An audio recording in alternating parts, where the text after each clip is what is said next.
आप spherical surface writing डालो। Principal foci, principal foci of spherical surface.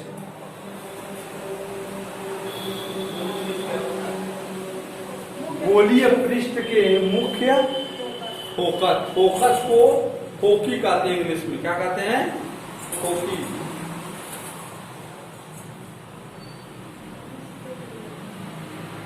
देखो, गोलीय पृष्ठ के दो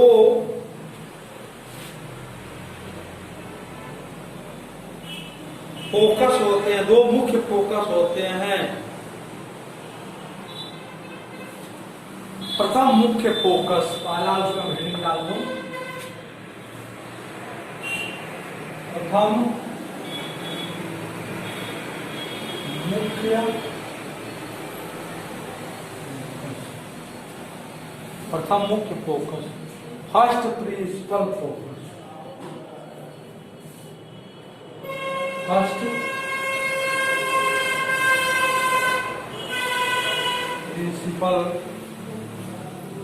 फोकी मीन्स फोकस, या FOCUS भी डाल सकते हो। डायरेक्ट फोकी में करके फोकस है, फोकी भी होता है, फोकस भी होता है।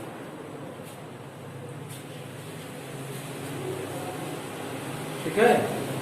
अब देखो, अगर अवतल पृष्ठ है हमारा या उत्तल पृष्ठ है, तो मान लो हमारा प्रथम मुख्य फोकस की बात की जा रही है, तो अगर अवतल पृष्ठ ले लिए यहाँ, तो मुख्य अच्छा है, तो यस पी यस डैश, कोई अवतल पृष्ठ है तो बी से और सी यह बिंदु है, प्रकाश की कोई मुख्य अक्ष मतलब पीसी से होकर गुजर रही है, तो किसी बिंदु वस्तु से चलने वाली प्रकाश किरणें, किसी बिंदु वस्तु से चलने वाली प्रकाश किरणें अगर यहां से जा रही है, तो यहां इस बिंदु पर आपतित होगी, इस पृष्ठ पर, और उससे मुख्य अक्ष के समांतर हो जा रही है, मुख्य अक्ष के समांतर हो जा रही है प्रकाश की किरण, तो यह हमारा प्रथम मुख्य फोकस कहलाता है।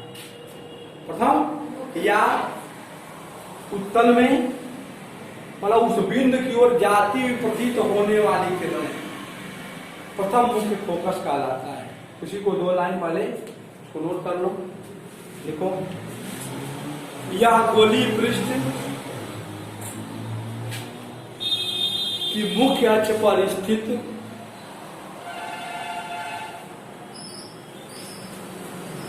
वह बिंदु होता है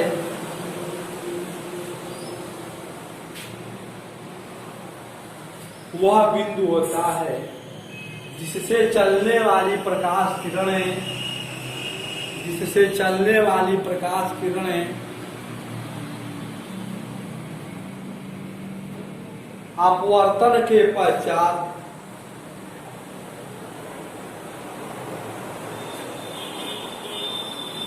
मुख्य अक्ष के समांतर हो जाती है।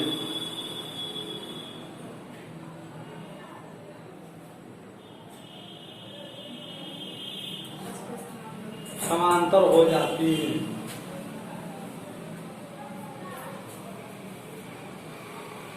तो ध्रुव से उस बिंदु वस्तु के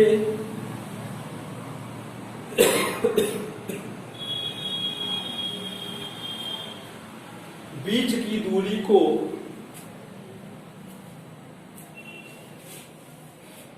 प्रथम मुख्य फोकस कहते हैं।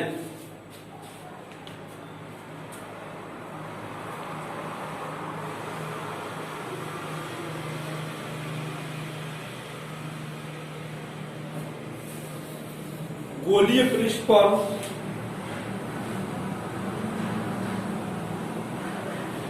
अपवर्तन के सूत्रानुसार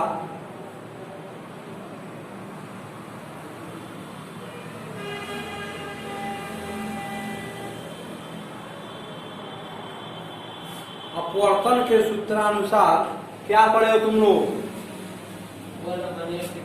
n by V minus 1 by U equal to 1 by नहीं n माइनस 1 बाई यह पढ़ लिए। अब यह बताओ कि अभी बताया गया है कि अगर हमारा कोई पृष्ठ है और उस पर प्रकाश किरणें बिंदु से आ रही और मुख्य अक्ष वो प्रकाश किरण मुख्य अक्ष के समांतर हो जा रही है अपवर्तन के पश्चात या आती हुई प्रतीत हो रही हैं अपवर्तन के केस में, तो ध्रुव से उस बिंदु के बीच की दूरी प्रथम मुख्य फोकस कहलाती है और इसको हम अगर सी के बिंदु माने क्या हो जाएगा या डैश प्रथम मुख्य फोकस। तो यहाँ तुम देख रहे हो मुख्य जो ध्रुव है और बिंदु वस्तु के बीच की दूरी को किससे प्रदर्शित करते हैं? यू से। किससे? ये बिंदु वस्तु है, ध्रुव से बिंदु वस्तु के बीच की दूरी को यू से प्रदर्शित करते हैं। It means U equal to F dash minus F dash हो जाएगा, होगा ना? या माइनस वन लेकर के एफ डैश कर सकते हैं, मतलब एफ डैश मान लीजिए। अब ये बताओ अपवर्तन की स्थिति में ये प्रकाश किरणें समांतर हो जाती हैं, तो समांतर किरणें कहाँ जाके मिलती हैं? अनंत पर। कहाँ मिलती है? अनंत पर। इसका मतलब उसका प्रतिबिंब वो अनंत पर बनाती है, उसका प्रतिबिंब अनंत पर बनाती है। तो v इक्वल टू इंफिनिटी। अब इस सूत्र में यह मान रखा जाए, समीकरण एक मान करके यहाँ से हमें क्या मिल जाएगा? n बाई वी की जगह पे इंफिनिटी माइनस 1 बाई यू की जगह पे एफ डैश प्रथम मुख्य focus I equal to n minus 1 बटे n बाई इंफिनिटी से किसी संख्या में भाग दिया जाए तो उसका मान क्या आता है? क्या आता है? अरे कहते हैं n बाई इंफिनिटी मीन्स क्या लिख सकते हैं? 1 बाई 0 और 0 का गुणा जब इसका तो 0 बटे 1 हो जाएगा ना, और ऊपर 0 उसका मान 0। यह पूरी वैल्यू क्या हो गई? अब minus 1 upon F dash n minus 1 बटे। अब यह माइनस यहाँ चला है तो हमें यहाँ से क्या मिल जाएगा? एफ डैश बराबर एफ डैश ऊपर चला जाए तो ये भी ऊपर हो जाएगा। तो एफ डैश बराबर हमें क्या मिल गया? यहाँ माइनस 8 बटे मिला। तो प्रथम मुख्य फोकस का मान हम यहाँ से पता कर दें, इसको नोट करो पड़ा के।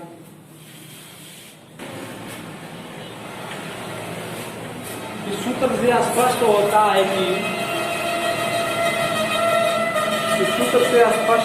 है कि अवतल पृष्ठ के लिए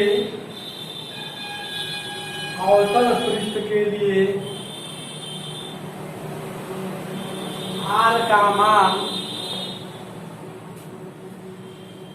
अवतल पृष्ठ के लिए r का मान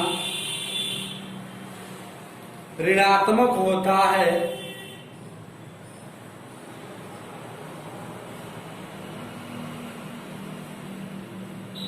अतः यहाँ ध्यान दो, यह देखो अवतल पृष्ठ है तो r का मान यही हमारा हो जाएगा। क्या हो जाएगा? ये हो जाएगा ना। तो r का मान ऋणात्मक होता है, तो जब r का मान ऋणात्मक रखेंगे तो माइनस माइनस तो यह क्या हो जाएगा? पॉजिटिव हो जाएगा। यह माइनस होगा पूर्णांक। जब यह पॉजिटिव हो जाएगा इट मीन्स जिस ओर से प्रकाश आ रहा है यह डैश उसके विपरीत होगा, यह डैश उसके विपरीत होगा। मीन्स अगर यह मतलब जिस ओर से प्रकाश आ रहा है उसके विपरीत दिशा में उसका प्रथम फोकस स्थित होगा। ठीक है, तो क्या लिखे हो? हाँ, ऋणात्मक। तो एफ डैश का मान धनात्मक प्राप्त होता है।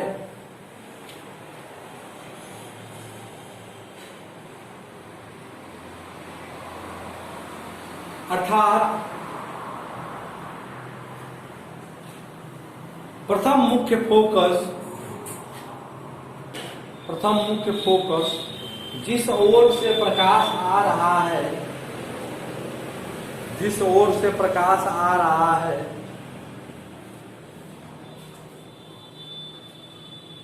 उसके पृष्ठ के दूसरी ओर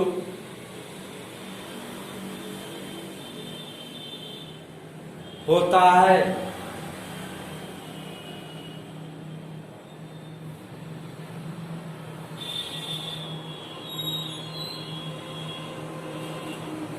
तथा उत्तल पृष्ठ के लिए R का मान धनात्मक होता है।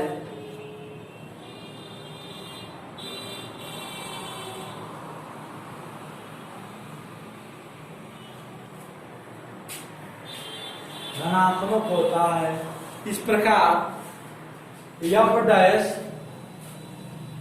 यहां ध्यान दो, अब आर या धनात्मक हो जाए तो ऑलरेडी ये माइनस तो रहेगा ही, तो मतलब माइनस हमें मिल जाएगा वैल्यू, या डैश की वैल्यू क्या मिल जाएगी? नेगेटिव। नेगेटिव मीन्स जिस ओर से प्रकाश आ रहा उसी ओर उसका प्रथम मुख्य फोकस होगा, है ना। तो एफ डैश का मान ऋणात्मक प्राप्त होगा।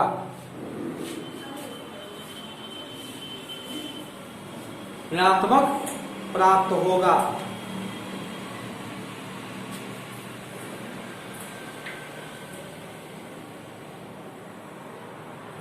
अर्थात प्रथम फोकस पृष्ठ के उसी ओर होगा जिस ओर से प्रकाश आ रहा है, जिस ओर से प्रकाश आ रहा है।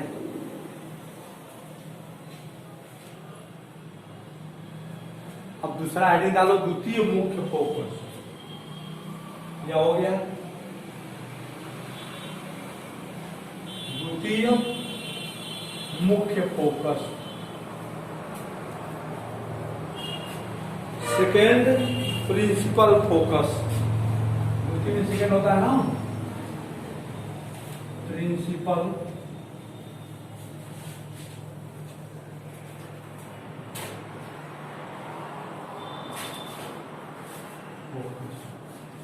द्वितीय मुख्य फोकस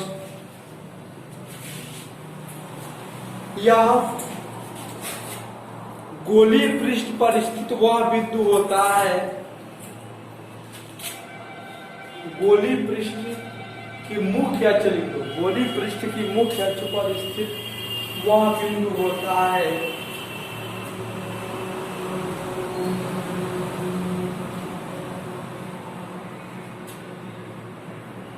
जिसमें से मुख्य अक्ष के समांतर चलने वाली, जिसमें से मुख्य अक्ष के समांतर चलने वाली प्रकाश किरणें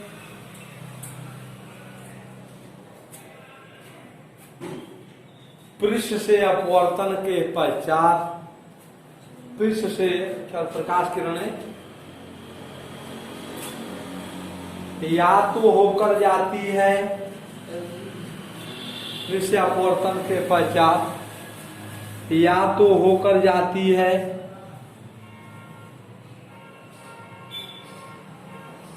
अथवा जिससे आती हुई प्रतीत होती है, अथवा जिससे आती हुई प्रतीत होती है।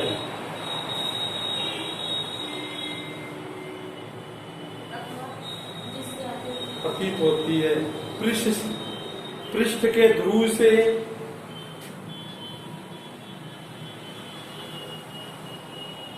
उस बिंदु के बीच की दूरी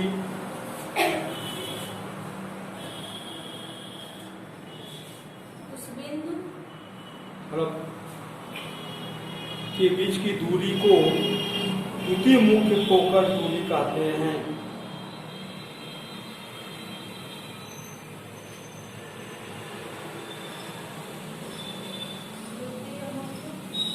फोकस दूरी कहते हैं। यदि द्वितीय मुख्य फोकस की ध्रुव से दूरी, यदि द्वितीय मुख्य फोकस की ध्रुव से दूरी f हो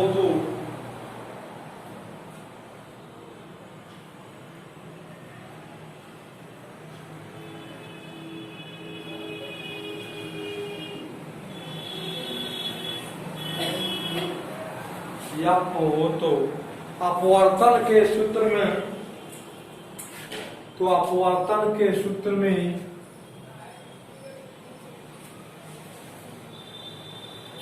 अपवर्तन के सूत्र में क्या रखेंगे, n बाई भी यही सूत्र हमारा है, 1 by u equal to n minus 1 by r, ये तो पढ़े हैं। अब यहां ध्यान दो, अब अनंत से किरणें आ रही हैं, समांतर किरणें। अब यहां से अपवर्तन के पश्चात ये किरणें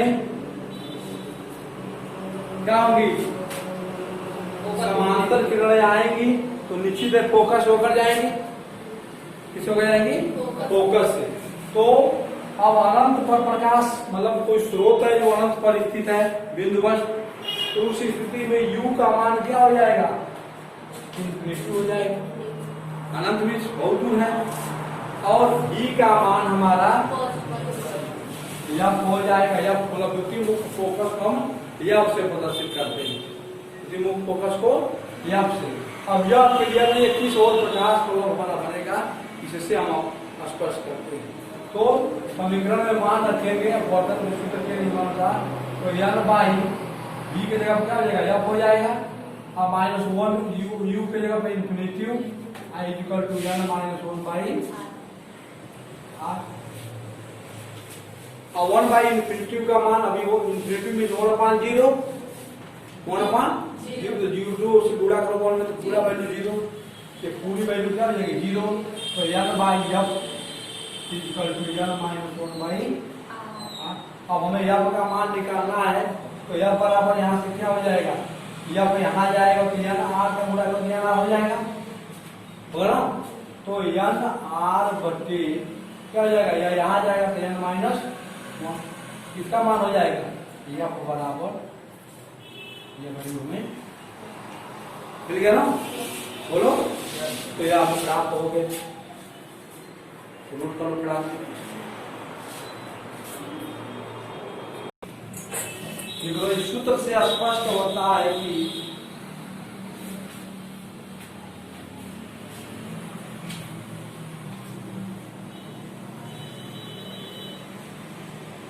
f तथा f डैश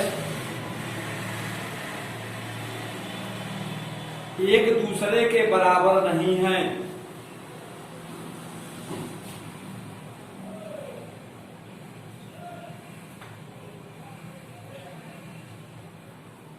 जैसे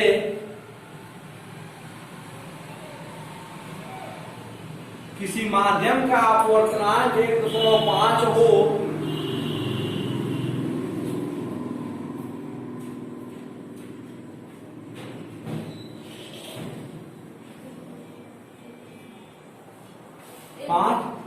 पाँच हो तो प्रथम मुख्य फोकस f डैश का मान, तो प्रथम मुख्य फोकस f डैश का मान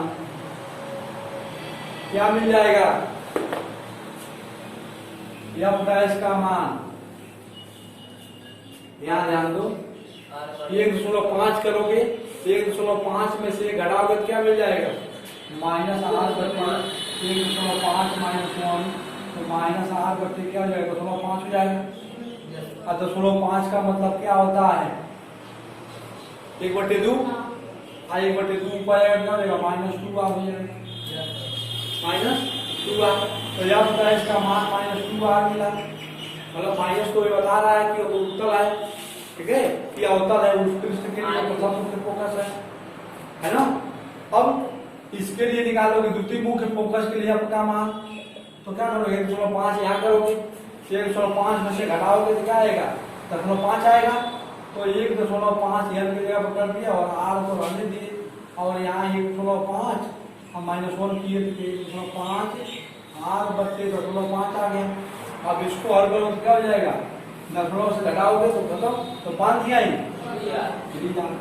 देख रहे हो कि प्रथम मुख्य फोकस का मान 2r मिल रहा है और द्वितीय मुख्य फोकस का मान 3r मिल रहा है, और प्रथम मुख्य फोकस निगेटिव में आ रहा है, मीन्स बाईं ओर होगा वो अवतल पृष्ठ के लिए, है ना, और द्वितीय मुख्य फोकस 3r इस साइड में हो जाए, तो दोनों एक दूसरे के बराबर नहीं। क्लियर हो गया। दोनों प्रथम मीन्स यह हुआ कि प्रथम मुख्य फोकस और द्वितीय मुख्य फोकस एक दूसरे के विपरीत होते हैं, है ना। तो यहाँ से काफी खत्म हो गया, ठीक है।